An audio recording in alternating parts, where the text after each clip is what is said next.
Selamat datang di Edukons, menjadi teman cerita untuk berbagi kebaikan dan kebahagiaan.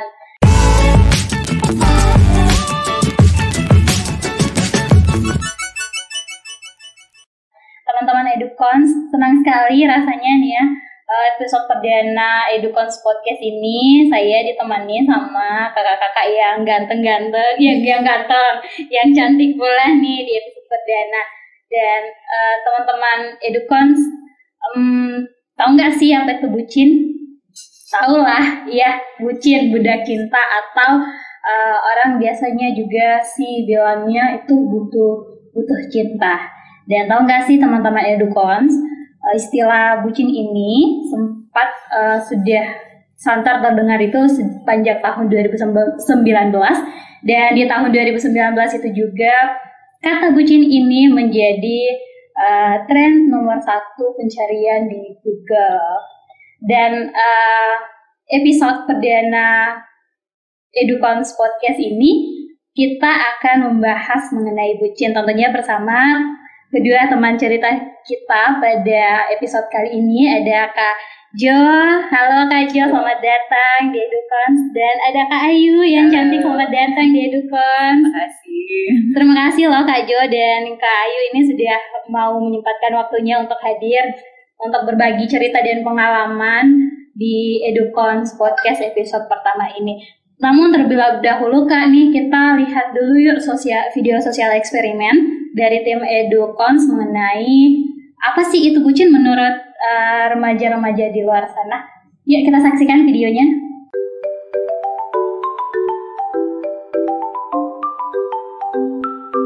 Lebay. Alay. Jamet sih. Kalau bucin menurut saya itu kayak seperti orang yang sudah terjerumusnya ke dalam cinta yang sudah tidak bisa diganggu gugat. Begitulah itu pandangan bucin kalau menurut saya. Jijik karena kayak apa ya, jijik banget gitu liatnya, kayak gimana sih, pokoknya jijik aja gitu liatnya. Menurut aku sih bucin sih wajar-wajar aja, tergantung dari individunya sendiri. Memang banyak pandangan yang mengatakan bucin itu negatif, tapi balik lagi kalau memang pribadinya nyaman dan itu tidak mengganggu orang lain, kenapa harus berpikir negatif tentang bucin? Kalau menurut saya bucin itu adalah orang yang suka berkorban pada pacarnya. Pengorbanan untuk pasangan. Nah itu tadi Kak, ada yang ngomong lebay lah, ada yang ngomong jamet, ada yang sampai bilang jijik. Kalau dari Kak Ayu nih, bucin menurut Kak Ayu itu apa sih? Menurut aku ya, bukan menurut KBBI ya. Jadi kalau menurut aku sih dari pengalaman yang ada, mungkin bucin itu adalah bisa dibilang kecintaan atau I will do everything for you gitu. Tapi bukan berarti kalau bucin itu hal yang buruk ya, tapi juga ada kok hal-hal positif. Contohnya adalah kayak kita tahu ternyata kita tuh se-care itu, ternyata kita tuh love tank-nya tinggi, ternyata kita bisa se-compassion itu gitu. Kalau Kak Jo? Nah ya, kalau Kak Jo ini bucin apa? Versi Kak Jo. Kalau saya sendiri sih apa ya? Bucin. Saya tidak pernah merasa bucin, serius. Oke. Serius. Bucin. Hanya orang-orang yang melihat kedekatan saya dengan pacar saya yang mengatakan saya bucin. Iya. Kadang di suatu saat saya bepergian, terus teman saya melihat ada misalnya anunya, bucin mentong ini Jo. Hanya orang-orang yang mengatakan saya itu bucin, tapi untuk saya tidak bucin kok. Baik. Kalau menurut Kak Jo ini bukan bucin ya, orang-orang saja yang menganggap kalau Kak Jo dan pasangan itu sudah termasuk bucin. Kalau Kak Ayu pernah nggak sih bucin gitu Kak? Kayaknya iya, tapi itu juga sama seperti Jo, tahu kalau itu bucin setelah dikasih tahu orang lain. Tapi sebenarnya kita sendiri sih nggak pernah ngerasa bucin, tapi menurut persepsi orang lain iya gitu. Hanya ini ya, orang itu, kita tuh nganggapnya biasa aja kali ya, take and give sesama pasangan, tapi orang lain nganggapnya itu bucin. Iya. sejak kapan sih Kak Jo dan Kak Ayu ini menyadari kalau itu tuh tindakan Kak Jo dan Kak Ayu ke pasangan itu termasuk bucin atau tidak? Apakah sudah tahu di awal hubungan atau seperti Kak Ayu tadi nih baru ditanya sama temannya baru tahu itu ternyata menurut orang-orang itu bucin? Kita ke Kak Ayu dulu. Iya, jadi dari awalnya tuh saya nggak pernah tahu sampai pada akhirnya ada teman-teman yang bilang gila ya lo bucin banget, atau yang kedua lo disantet ya, gitu, segitunya banget sih sama pasangan gitu. Tapi saya sebenarnya nggak pernah ngerasa kayak gitu sih. Ya, tapi ternyata itu kan selalu ada alasannya. Mungkin itu adalah di batas thresholdnya orang-orang gitu, di batas orang-orang tuh merasa kalau sebegitu bucin, tapi buat saya tuh nggak masalah kok. Iya, bentuk bucin yang seperti apa tuh yang dimaksud teman-temannya Kak Ayu? Waktu itu kayaknya salah satu contohnya adalah saya pernah pergi ke Kanada. Jadi saya pernah LDR sama mantan saya itu selama 7 tahunan. Jadi saya pernah pergi ke Kanada, uang tabungan habis ya enggak. Terus perjalanan di sana sampai 14 hari, tapi ketemunya cuma 2 atau 3 hari gitu. Karena dia ada di Vancouver, tapi pada saat saya ke sana dia lagi ke Toronto kayak gitu. Oh my god. Bucin gak tuh? Bucin gak kayak gitu? Terus mungkin kalau yang sama pasangan yang sekarang bucinnya udah di tahap level mungkin saya mau mengconsider untuk convert ke agamanya gitu. Dan itu kan pasti banyak sekali pertimbangannya, orang tua dan lain sebagainya gitu. Oke, bucin another level. Iya kan? Levelnya sudah tingkat tinggi. Oke, kita ke Kak Jo. Kalau menurut Kak Jo gimana? Sejak kapan menyadari kalau tindakan itu termasuk bucin atau tidak? Kalau di ceritaku sendiri sih kan ini yang saya temani itu kan satu angkatan. Jadi mungkin seawal saya teman-teman mengetahui saya punya hubungan, di situ baru teman-teman bilang setiap ada Jo pasti ada Vivi. Iya.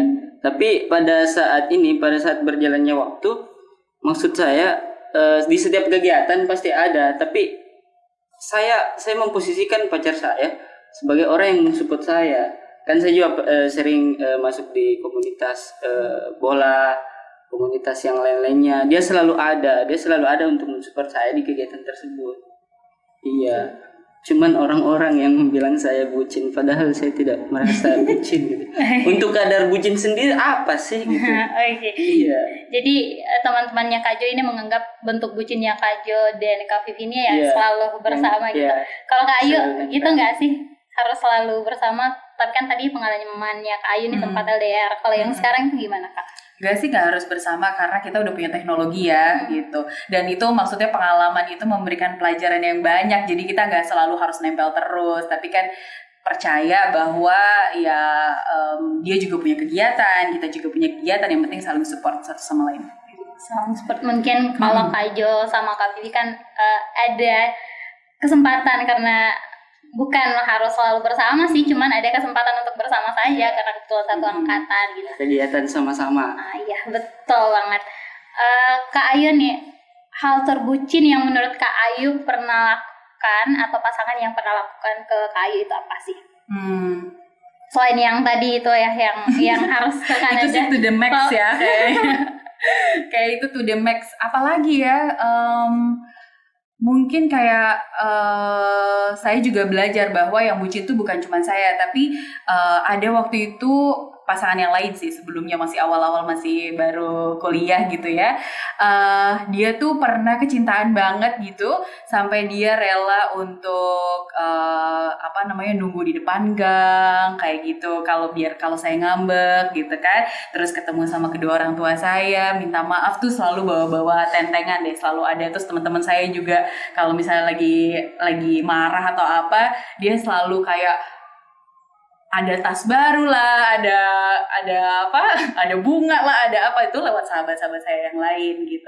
Tapi dari situ saya belajar bahwa ternyata saya butuh juga seseorang yang seperti itu. Jadi saya tahu bahwa saya nggak perlu mempertanyakan bahwa dia sebegitu sayangnya sama saya apa enggak. Oke. Kalau ada pelajarannya juga ternyata. Tadi kan Kak Ayu dari versi cewek. Iya. Saya kan versi cowok. Versi cowoknya ini gimana? Iya. sebucin-bucinnya saya pernah ini pas kan cewek kan sering ngambek gak jelas. Terus Oke. iya ngambek.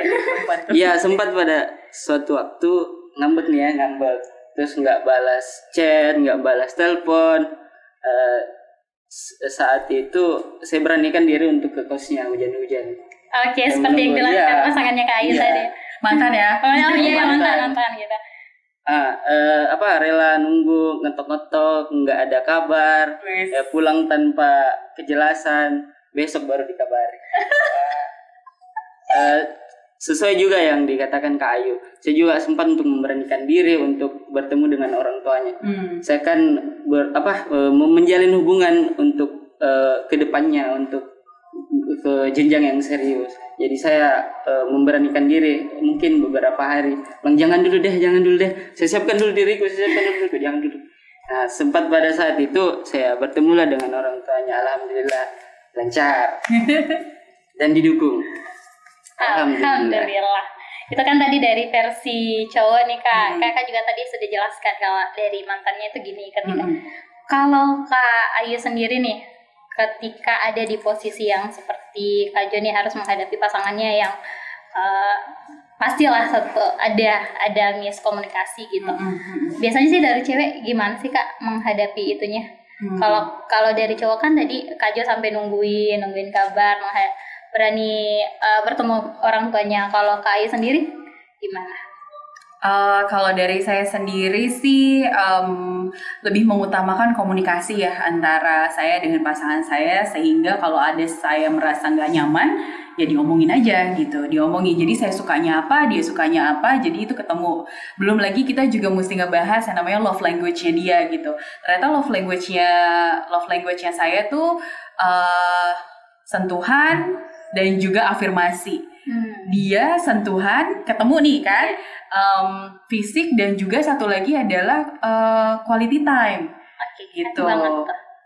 Quality time. Terus juga saya ternyata yang ketiganya itu adalah kayak giving service ya gitu. Ada kan? Iya. Gitu. Nah itu jadi yang hal-hal seperti itu tuh harus dibicarakan, karena kalau love language-nya beda itu jadi banyak sekali clash-nya gitu.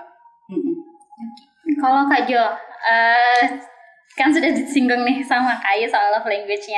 Kalau saya gitu. Sama Kak Ayu, physical touch, yang kedua itu quality time, terus baru act of service, terus affirmation, sama yang terakhir itu yang memberi give itu.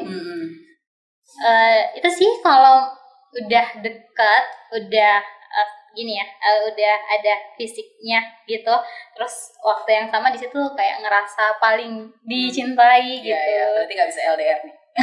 Sulit kalau yang love language-nya physical touch. Betul Kak ya. Dikit-dikit kangen. Kata orang sih kalau yang love language-nya physical touch sama quality time, serumah adalah jalan satu-satunya. Halal. Oh iya betul. Kalau Kak Jo sendiri? Kalau dari saya sih lebih ke quality time ya. Ini kan saya sementara menyusun juga belum selesai.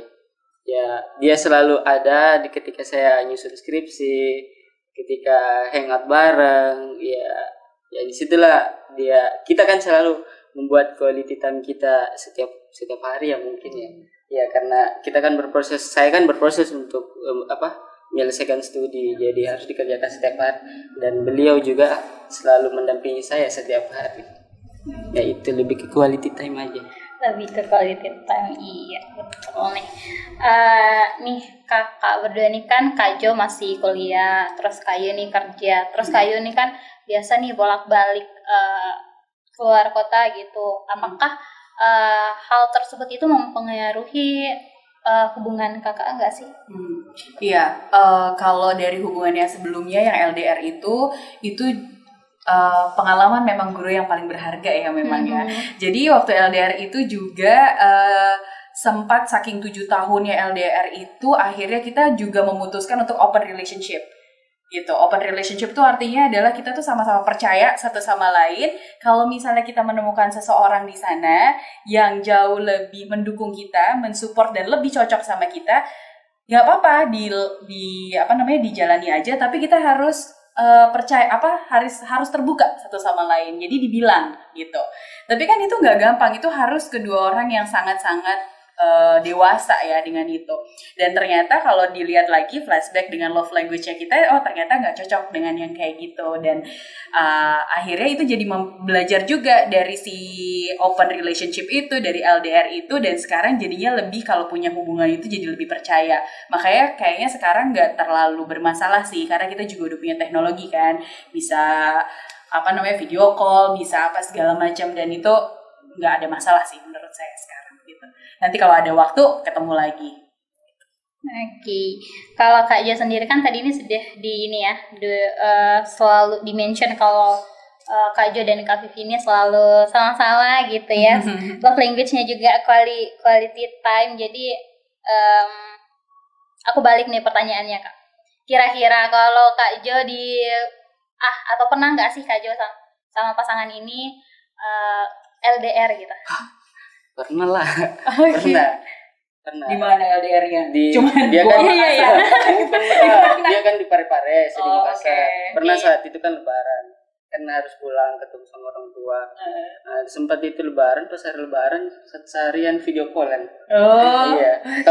Sampai banyak tamu datang ke rumah, saya tetap di kamar video callan. Iya. Bucin nggak tuh? Ya, bucin atau enggak sih itu teman-teman Edukons? Bucin aja. Yang lain gak diwaro, semua keluarga yang datang bucin. Tapi cocok yang bilang sama Kak Ayu, trust. Ya, when you start the relationship, ya kalau saya percaya aja. Kan, maksudnya entah itu mau saya tidak banyak pikir entah itu dia mau chat orang lain, mau video callan sama orang lain. Selama saya menjalin hubungan sama dia, saya tetap percaya. Ya, begitupun dia juga ke saya gitu. Dia tetap percaya. Walaupun kadang laki-laki ya dibilang banyak simpanannya, tapi saya tidak punya simpanan. Oke, dicatat ya. Pasangannya Kak Jo nggak ada, kok tenang aja, nggak ada simpanan. Tadi diomongin Kak Jo. Kalau ada buka YouTube ini lagi. Oke, ini bisa jadi bukti. Tadi dibilang Kak Jo seharian video call. Iya, sehari. Memang berapa lama sih Kak LDR-nya waktu itu? 5 hari mungkin. 5 hari loh, seharian. Gak kebayang kalau setahun, ada sebulan gitu LDR-nya mungkin 24/7 kali ya. Harus nempelin cas sama HP gitu. Oke. Terbukti banget kalau love language-nya Kak Jo ini dan pasangan adalah quality time. Kan tadi sudah nih teman-teman Edukons bucin dari sisi cowok dan sisi ceweknya nih. Kalau menurut Kak Ayu dan pasangan siapa sih yang paling bucin? Sama-sama kali ya, tapi kalau dilihat dari sekarang kayaknya dia. Karena saya pacar pertamanya dia dan saya banyak mantannya. Jadi kayaknya dia deh. Kayaknya dia yang baru belajar meraba-raba banyak gitu ya. Iya, dan juga harus beradaptasi ya. Oke, kalau Kak Jo? Kalau saya sih, ya pertama saya tidak merasa bucin. Tapi untuk sebuah pengorbanan di perjalanan hubungan saya, mungkin saya. Coba kalau tanya orangnya sendiri, kalau dia bucin, tanya sendiri. Boleh nggak nih pasangannya Kak Jo komen di kolom chat YouTube-nya? Tapi kayaknya untuk sebuah perjuangan kan laki-laki tuh lebih berjuang. Kan perempuan nggak tahu maunya apa gitu. Kadang kadang di chat beda, pas ketemu beda. Gitu. Kalau kayak dengan pernyataannya Kak Jo ini, menurut Kak gimana? Apakah betul itu? Ya kayaknya memang pengalaman memberikan banyak pelajaran. Kayaknya dulu begitu, tapi sekarang itu jadi harus berkomunikasi terus sih. Itu dia juga jadi terbiasa kalau misalnya ada sesuatu yang aneh langsung dibicarain, kenapa kamu tadi kayak begitu. Terus aku juga kayak begitu sama pasangan gitu. Kayaknya lebih baik kalau ada suatu hal dibicarain gitu. Iya, jadinya nggak ada lagi tuh yang beda-beda antara di depan sama di belakang. Tapi kalau saya sih dari makin ke sini, saya menganggap pacar saya sebagai sahabat. Intinya lebih ke sahabat sih, karena lebih ke partner ya, kayak saling melengkapi. Iya, partner hidup gitu. Lebih dari sahabat partner yang hidup. Oke. lebih dari hubungan sahabat yang pernah saya miliki. Karena apapun itu pasti kita diskusikan, kita ketawa bareng, kita sedih bareng, dan itu diceritakan berdua aja gitu. Dari berapa lama sih? Iya betul kan. Saya juga penasaran nih. Wah, sampai ngitung 5 bulan? 5 5 tahun? Oke deh. Sudah ada Dan masih sama bucinnya? Oke. Iya masih. Dari pertama sampai sekarang? Iya masih kan. Cak 5 tahun loh ini. Kalau Ayu Kalau berapa? Ayu berapa tahun? 9 bulan baru sekarang. Tapi pengalaman yang lalu 7 tahun loh sampai disusul ke Kanada. Luar biasa sekali perjuangan cintanya ini. Oke, teman-teman edukans, kita lanjutkan, kita tanya ke Kak Jo dan Kak Ayu nih. Kalau Kak Ayu dan Kak Jo nih lihat ya belakangan ini kan fenomena bucin itu ada semenjak, kalau nggak salah tuh semenjak film Dilan tuh ya, film Dilan rilis itu istilah bucin itu sudah santer terdengar dan biasa digunakan oleh remaja-remaja saat ini. Seperti yang Kak Jo dan Kak Ayu lihat tadi kan di di video sosial eksperimen juga, mereka tuh lebih ngarahin bucinnya itu ke hal yang negatif gitu. Kalau menurut Kak Ayu dulu deh, menurut perspektifnya Kak Ayu nih, apakah bucin itu termasuk hal yang positif ataukah hal yang negatif gitu, atau malah bukan bucin, malah jatuhnya jadi toksik gitu? Kalau menurut aku sih nggak selalu ya bucin itu adalah satu hal yang negatif, tapi sesuatu hal yang berlebihan itu pasti kan akan berdampak yang negatif gitu. Jadi kalau misalnya positifnya itu, negatifnya dulu deh. Negatifnya itu kalau misalnya kita udah tahu kalau hubungan kita itu toksik gitu ya, orangnya sudah KDRT sama kita, terus atau enggak dia affair, terus udah gitu dia benefits gitu ya, jadi dia mempergunakan kita sebagai caranya dia untuk mendapatkan sesuatu gitu. Nah itu kalau udah kayak gitu itu toksik. Nah itu harus di-cut kalau udah kayak gitu. Nah kalau yang lain, kalau bucin misalnya kalau sudah sampai menaruh kebahagiaan kita di orang lain, itu juga berbahaya.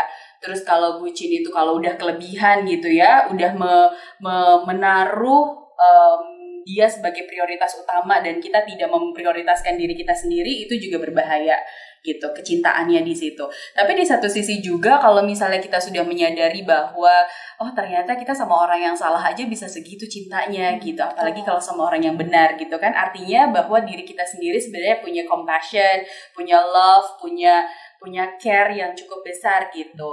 Nah itu menurut saya sih itu jadi hal yang baik, dan kalau misalnya kita bisa mensupport satu sama lain gitu ya, yang satu bucin yang satunya lagi bucin dan saling mensupport, menurut saya itu bisa jadi pasangan yang alpha satu sama lain sih. Alpha dalam arti bukan ini ya, tapi alpha goal, alpha couple, kalian tahu kan alpha couples?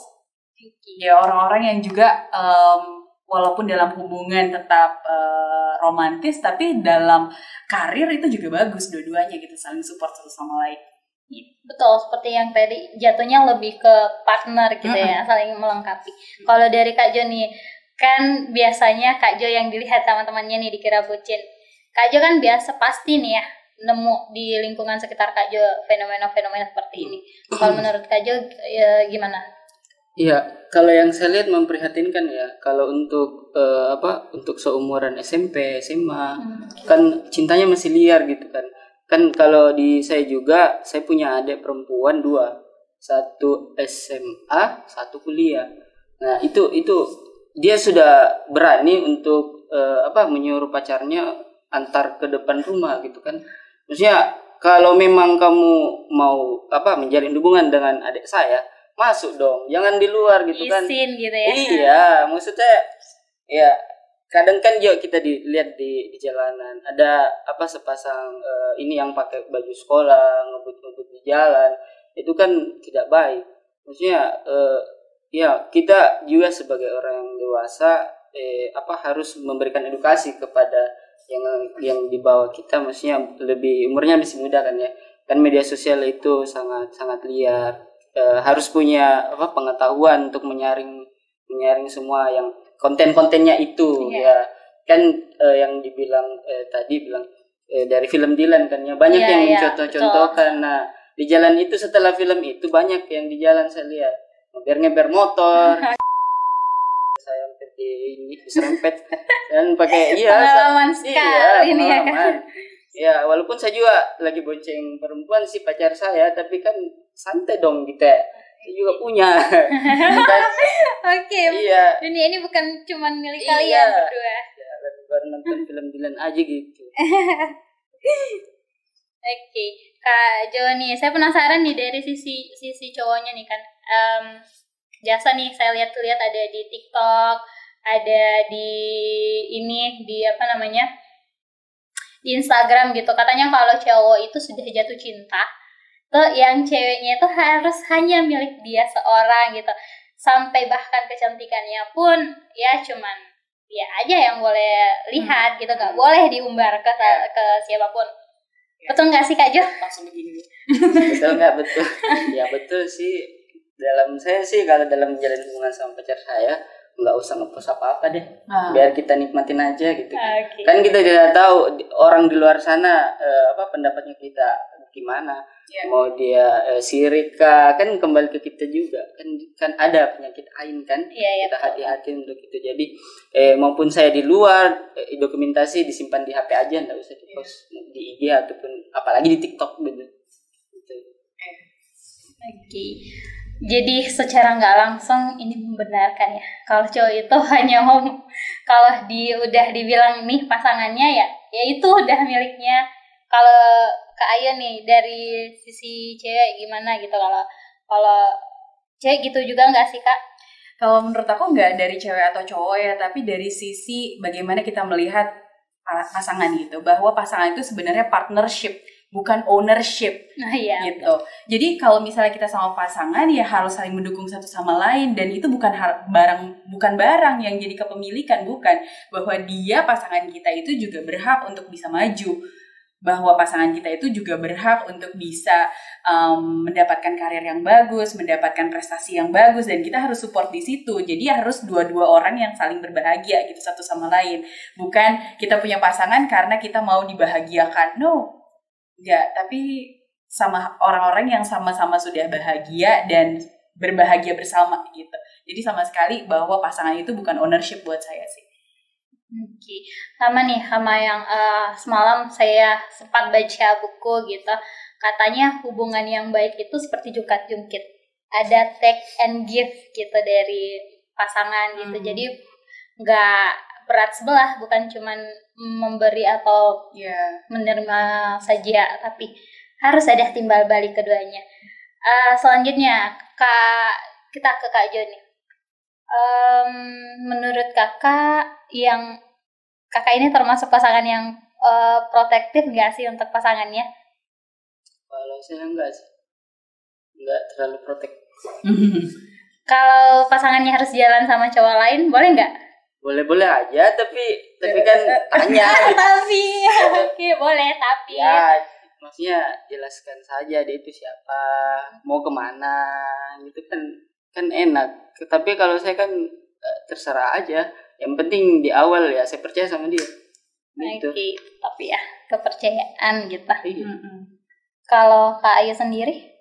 Apa nih? Protektif nggak sih? Atau pasangannya Kak Ayu yang protektif? Enggak sih, tapi pasti kita perlu klarifikasi. Gitu. Jangan sampai itu jadi menimbulkan hal-hal yang multitafsir gitu. Tapi enggak sih, maksudnya kalau misalnya dia mau ada berkumpul sama teman-temannya, saya juga sama yang lain, atau saya bicara sama mantan saya yang masih baik ya hubungannya karena saling support satu sama lain, ya udah jelasin aja bahwa tadi mantan saya telepon ngobrolin tentang ini. Emang dibolehin nggak? Boleh. Telepon mantan? Boleh. Oh. Kak Jo? Boleh ya? Boleh, tapi ya perlu untuk cerita juga apa sih sebenarnya yang dibahas kayak gitu, dan bahkan beberapa kali saya kenalin gitu. Iya, saya kenalin. Positive vibes banget ya hubungannya Kak ini. Itu setelah gitu kan. Setelah panjang banget ya pengalamannya. Kalau Kak Jo boleh nggak? Boleh nggak pasangannya? pasti call gitu. Masih Ya sering kalau saya sih nggak boleh. jujur lah Kak, Ya, jujur. kan, nggak boleh kan, untuk nelpon mantan kan banyak kenangan-kenangan yang diingat. Ya, kan. Takutnya Apalagi flashback gitu. nelpon dengar suaranya, kan telepon kan suaranya, apalagi sempat mau bertemu, pasti apa yang dia ceritakan pasti masa lalu gitu kan. Ya beda ceritanya kalau misalnya dia panggil saya untuk bertemu dengan mantannya, kan boleh kita sharing. Ya, ujungnya baku pukul. Jangan hubungi pacar saya lagi. Horor nih, horor. Kalau Kak Jo nih, seberapa besar sih pengaruh komunikasi dalam hubungan itu sendiri? Apakah menurut Kak Jo komunikasi yang sering nih bangun tidur harus komunikasi, kemanapun harus ngabarin, saya mau kesini ya, harus dikabarin. Apakah itu termasuk bucin menurut Kak Jo? Ya bucin sih mungkin dari pihak perempuan sih, karena yang sering ngechat ya kan perempuan. Baru buka pagar pun bilang udah sampai nggak? Belum, ini nggak sempat, ini dia nelpon terus gitu kan ya. Kan kalau orang dari luar kan harus prepare dulu, bersih dulu. Dia nelpon terus. Ya, siapa nih, sempat bos saya nelpon malam-malam gini. Cuman untuk komunikasi penting banget sih. Tapi kalau saya pribadi nggak usah di chat aja, langsung ketemu aja, lebih enak ceritanya kayak gitu. Oke. Kalau Kak Ayu sendiri gimana? Kayaknya dulu sih kayak gitu, tapi lama-lama enggak lah. Dan lama-lama kita tahu kan occasionnya apa, dia lagi misalnya lagi ada meeting atau lagi ngajar atau lagi apa gitu kan, kita tahu occasionnya dia itu nggak bisa diganggu. Tapi nanti pada saat ada waktunya, terus dia balesin misalnya terlambat, it's fine gitu. Tapi dulu udah makan belum, udah mandi belum, astaga. Tadi bangun jam berapa semua? Iya ya, pagi. Umur hubungan masih muda-muda masih kayak gitu kan. Kayak gitu, iya benar. Masih lama ya. Lama-lama belajar. Oke. Saya jadi banyak belajar nih teman-teman Edukans. Pertanyaan selanjutnya nih Kak, kalau ini kan hubungannya Kak Jo dan pasangan Kak Ayu dan pasangan ini kan sudah terbilang lama gitu ya. Ada 9 tahun, 9 bulan, ada yang Kak Jo ada yang 5 tahun. Kalau menurut Kak Ayu nih, apa sih yang membuat hubungan Kak Ayu ini bisa langgeng sampai saat ini gitu? Yang menurut Kak Ayu apa sih? Apakah sama-sama bucin gitu jadi bisa langgeng sampai saat ini, detik ini? Satu tuh memang karena kita suka satu sama lain, ya kan. Kalau kita nggak suka ya jangan dipaksa gitu. Terus yang kedua, komunikasi yang bagus antar keduanya, dari dua belah pihak, bukan satu arah aja. Terus yang ketiga itu saling percaya satu sama lain, itu penting. Terus yang keempat adalah suportif, saling support satu sama lain, bahwa yang lain juga berhak untuk punya karir yang bagus, punya pekerjaan yang bagus, punya hidup yang lebih baik. Kalau dari Kak Aja sendiri? Kalau saya sama sih sama Kak Ayu, lebih komunikasi aja, terus saling percaya. Cuman kalau hubungan kan ada pasang surutnya kan. Saya pernah putus juga sempat, tapi berapa jam, cuman 2 jam mungkin. 2 jam. Iya. Serasa panjang ya itu ya 2 jam. Ya kan diperjuangin kan ya. Kak, aku dapat bocoran. 3 jam katanya. Kan 2 jam. Ini cowok gitu ya. Terbukti kali ya kalau cewek itu punya sejarah paling jago nih, nangkap sejarah 3 jam Kak, bukan 2 jam. Iya. Tapi intinya kalau dalam hubungan, ketika kita saling support, ketika kita saling sama tujuannya untuk kedepannya, ya jalan aja gitu kan ya. Selama kita percaya sama pasangan kita, selama kita juga nggak macam-macam, nggak punya simpanan, ya jalan gitu aja sampai 5 tahun nggak kerasa gitu kan. Jadi kepercayaan, komunikasi, dan jatuhnya lebih ke partner ya, lebih ini biar saling melengkapi, tahu kalau pasangan bisa mensupport kita. Kalau di tempat kerja saya sih, saya pajang foto wisudanya gitu kan. Kalau selesai kerja, wah dia sudah wisuda sebelum. Enggak maksudnya jadi motivasi. Jadi motivasi ya. Oke. Oke, terakhir sebelum pertanyaan paling terakhir nih Kak Ayu. Kalau Kak Jo kan taruh foto pasangannya jadi support. sistemnya Kak Jo. Kalau Kak Ayu sendiri gimana tuh? Kan pasti nih Kak Ayu bakal ada waktu untuk LDR, karena Kak Ayu kan sering bolak-balik gitu keluar kota. Ngatasin rindunya Kak Ayu gitu, apa sih? Gimana sih? Telepon sih, udah pasti telepon, video call, terus udah gitu kalau nanti Sabtu Minggu flight udah. Makanya kerja, banyak duit, nah gitu. Enak ya sama LDR ada modalnya. Untuk menjadi bucin pun harus butuh modal ternyata teman-teman Edukons. Oke, terakhir buat teman-teman Edukons, Kak Ayu dan Kak Jo. Kita ke Kak Jo dulu nih. Ada nggak sih tips dan sarannya buat teman-teman Edukons biar ngarahin hubungan sama pasangannya itu lebih ke bucin yang positif gitu? Untuk teman-teman, untuk juga yang terkhusus yang belum ini, yang maksudnya suka seseorang tapi crush gitu ya? belum Like belum crush. menjalin hubungan. Ya kalau emang suka ungkapin aja, ya nggak usah dipendam gitu kan. Terus kemudian kalau udah menjalin hubungan, ya yang pertama ya yang sering saya pada diri saya kan percaya dengan orangnya, mau dia seburuk apa tapi tetap percaya. Nah, kemudian untuk menjalin hubungan yang ini gimana ya, komunikasi ya harus dijaga. Nggak usah telepon deh, maksudnya nggak usah chat deh. Kalau emang dekat ya samperin aja gitu kan.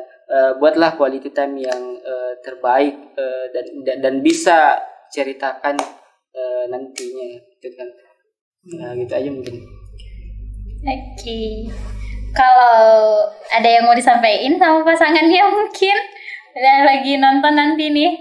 Trust me, it works. Oke, percaya aja. Jatuhnya iklan. Oke, nggak apa-apa. Jadi pasangannya Kak Jo percaya aja kok, nggak ada simpanan, nggak main-main, kok serius. Oke, kita ke Kak Ayu. Ada tips dan saran nggak sih buat teman-teman Edukons di sana? Kalau menurut saya sih yang pertama adalah love yourself first.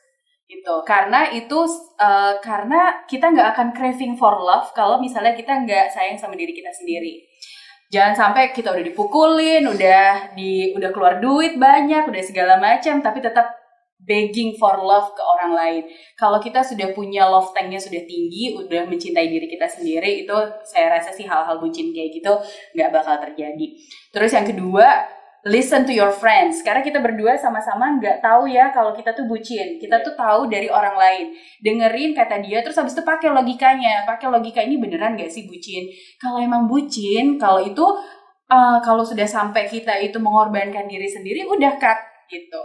Dengerin, karena kita taunya kita tuh bucin itu biasanya dari orang lain. Kalau udah kecintaan tuh biasanya udah logika sudah baik gitu. Terus yang ketiga itu ambil pelajaran lah ya dari situ, dan kalau misalnya kita itu nggak level up gitu ya dalam hubungan, nggak justru lebih baik dari yang sebelumnya, nggak prestasinya lebih baik, itu harus udah di warning tuh, oh ini beneran nggak ya ini hubungan yang baik gitu ke depannya gitu.